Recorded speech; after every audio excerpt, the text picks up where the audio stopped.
Hi there, if you're new to the channel, my name is Espen and I'm a wildlife photographer. I'm based in Scotland, but at the moment I had a great time with family in Norway over Christmas, and now I'm waiting to go to Dovre to photograph the musk oxen at the end of January. First of all, I want to say I'm absolutely blown away by the responses, the views and the likes and the comments from my favorite photos of 2021. So thank you all so much. So this video is going to be a little bit different, and it's going to be for the people who want a little bit more in-depth knowledge of how I got the photos that I took last year. I'm going to talk a little bit about the story behind the image, how I got the image, any struggles that I faced, and what kind of settings that I used, my camera and gear, and how I ended up with the composition that I did for the photo.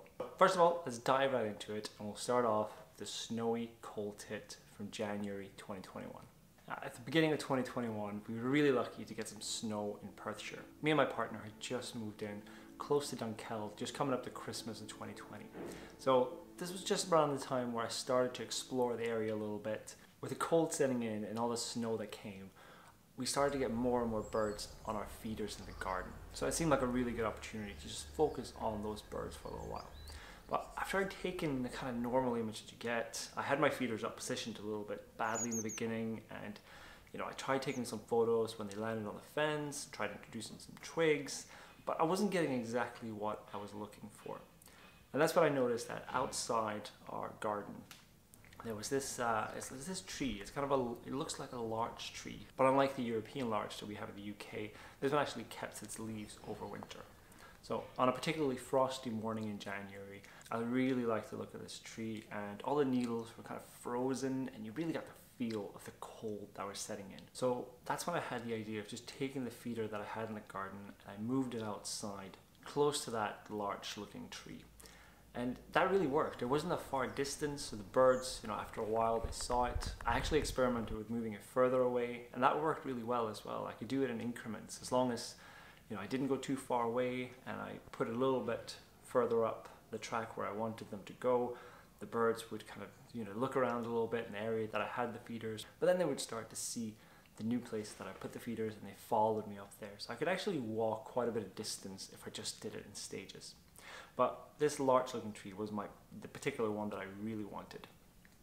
So I placed the feeder just on the fence below the larch tree and kind of position myself in different angles, and as often I like the edges of the twigs so that very often then I can get my background a little bit further away, so it's easier to blur it out so that you don't get the middle of the tree, all the mess right behind the bird. So I tried different angles, and I moved around a little bit up and down, and just to get my composition in.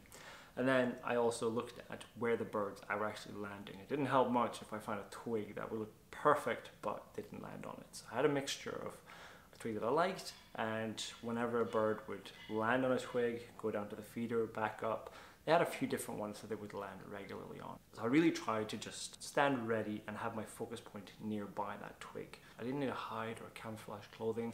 I just needed to keep a little bit of distance and stand fairly still. If I all of a sudden move my camera like this in a jerky movement to try and get it on a branch that the bird lands on, then very often the bird would fly away. So best to do slow movements and try and aim at the twig that I was expecting the bird to land on. I took quite a few images of the birds that landed on the tree. Some were nice, some were okay, some were just, some I missed the focus on, always happens, so some were just instantly thrown away. But I really like this one image of the cold tit that came to land. I like the colors and the textures of the background. That's one of the things that I really like with photography. I don't like to always have a completely blurred out monotone background. I like the background to add and complement a little bit more to the image. And especially if I can get more of the habitat, so in this case the larch needles that were on that tree in the background as well, but slightly out of focus. It just gives me that more of a feel of the habitat and the environment that this bird was in. And also you get the twigs there, nice and frosty twigs, really spiky twigs, which really help complement the whole scene. Now for the bird itself, it had a nice kind of look in my direction. I got a glint in the eye, and all these things that, I got to see a side profile, so I get to see more of the tail. A lot of these elements that I really like when I photograph birds. For this image, I was using my Olympus EM1X, and I had the 300mm f4 lens on it. Now the OMD system is a cropped sensor, so it's a crop by a factor of 2. It is about equivalent to a 600mm full frame. So it allowed me to stand back a little bit, but still have a fairly big portion of the frame filling with the bird. I used a shutter speed of 250th of a second, and I had an ISO of 1000. The relatively slow shutter speed of 1/250th of a second means that every now and then, if the bird moves, I might get a little bit of a blurry image. But it helps keep my ISO down so I get an even better quality in the image. And I don't mind doing that. I get around with it by taking a burst of frames. Whenever I see a position of the bird that I really like, I fire off a few frames, and I usually get a few sharp, good ones in there. I also use Topaz Denoise to get rid of the noise in the photo, and it's just such a good program. I'll put a link below so you can download it for 30 days free of charge if you want to try it out and you haven't tried it before, because it is a bit of a miracle worker when it comes to noise and images. I'll also leave a discount code so you get an extra 15% off. Now, Duck Dash is the sort of image I really want to take more of and focus more on this year. Some photographers are really talented and good when it comes to backlit photos, and it's something that I want to practice more myself. So for this image, I was lying down on the shore photographing whatever really passed by in the golden light of the morning. And mostly I had two mute swans that were swimming along, and I would take photos of them in the golden light. I heard that there were some mallard ducks further down towards the sun, but in the beginning I didn't really see any potential there because it was still in darkness. However, after a while, the sun just got high enough to clear the forest that were behind those ducks. And at that point, I could really see that there was potential here for a backlit image of those mallards. I had a really good thing going for me, was that behind the ducks was a dark forest. So that left the background really dark, which is a big plus when you're doing backlit photography, because it helps rim lighting really stand out more when you have a dark background. Unfortunately, the ducks were a little bit far away, but I thought it was worth trying it anyways because I just really wanted this type of image. So at first I took a few images, got my settings right. I had to really go with underexposing the image because it was so much light coming straight into my lens. So I really darkened the scene a lot. Got a couple of images, but nothing particularly standing out because they were so far away. But then all of a sudden I heard the ducks as they were taking off, that intense flapping sound that you hear over water. And I managed to quickly get my focus in, and I just fired off burst of frames as they flew past. And of all the images that I took, this one was one of my favorites. And I left the birds far forwards in the frame, actually exiting the frame, because I had this kind of trail behind them of water just splashing everywhere. And then I also had the few kind of bokeh below. There wasn't many of these bokeh balls in that scene, but I had them just below, and they kind of followed along the trajectory that the mallards had been flying as well. So I thought that really helped the image. And the image itself is, it almost looks like a black and white. It's got this kind of silvery feel to it. And it's a very simple image, there's not much to it. And it may not be everybody's taste, but to me, there's something about it that I just like because it has this kind of mood to it, and it just screams of something different, and that's something that I'm really trying to do more of. So for this image, I was using my EM1X, and I had my zoom lens 40 to 150mm. I was also using the 1.4 teleconverter. That gave me a range of 210mm, which equivalent then would be 420mm in full frame. Now, my shutter speed was extremely high. It was 1/32,000 of a second. Super fast. I had f-stop of f4, and I used an ISO of 200. I even had to bring up the exposure a little bit in post because it was quite dark. I also brightened a little bit more of the splashes and the wings of the birds itself, so you could see it a little bit better in post. Okay, then we're moving on to the tawny owl with the sunburst. On a warm day in April, I settled into the garden. I was going to read a good book, and I wasn't actually doing any type of photography then. But as soon as I sat down, I started hearing this constant call. Now, I wasn't 100% sure what the call was, although I had a hunch.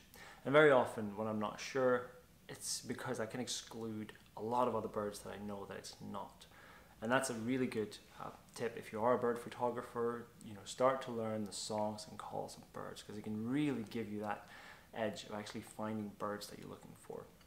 And by knowing a lot of the common stuff, you know what is not, and you can start to think about what it actually could be.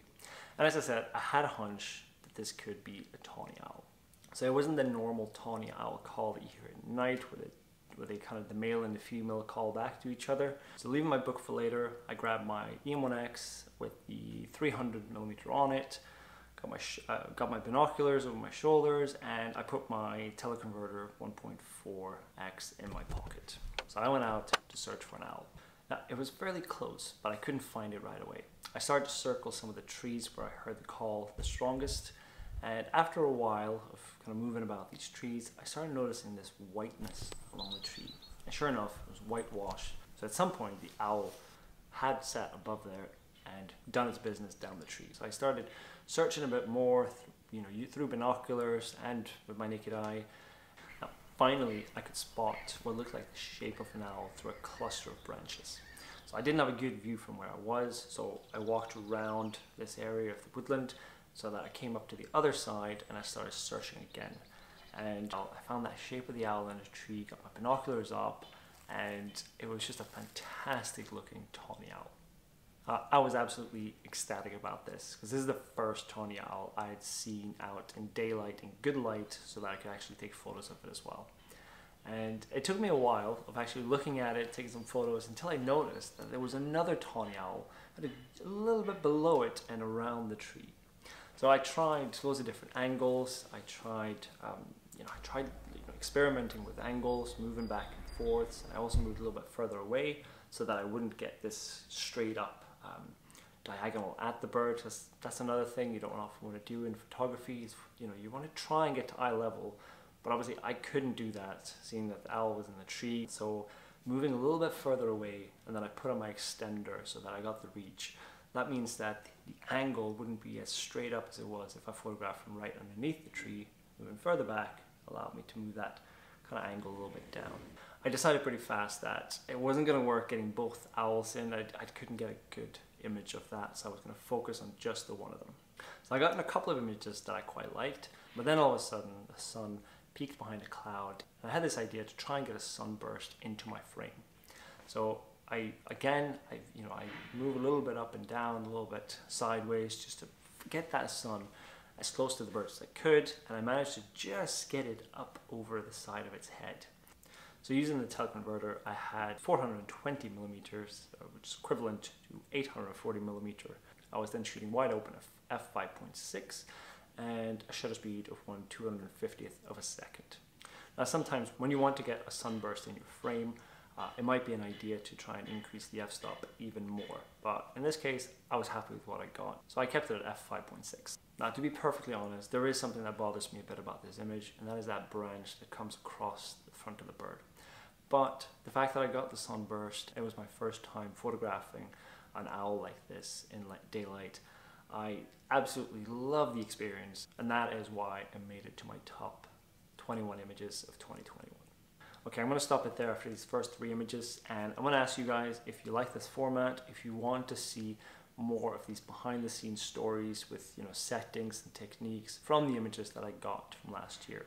And please let me know below. I love to hear from you guys. Now again, thank you so much for all the nice comments and response for the last video. I really appreciated it. Thank you guys so much for watching. I'll catch you in the next video. Bye.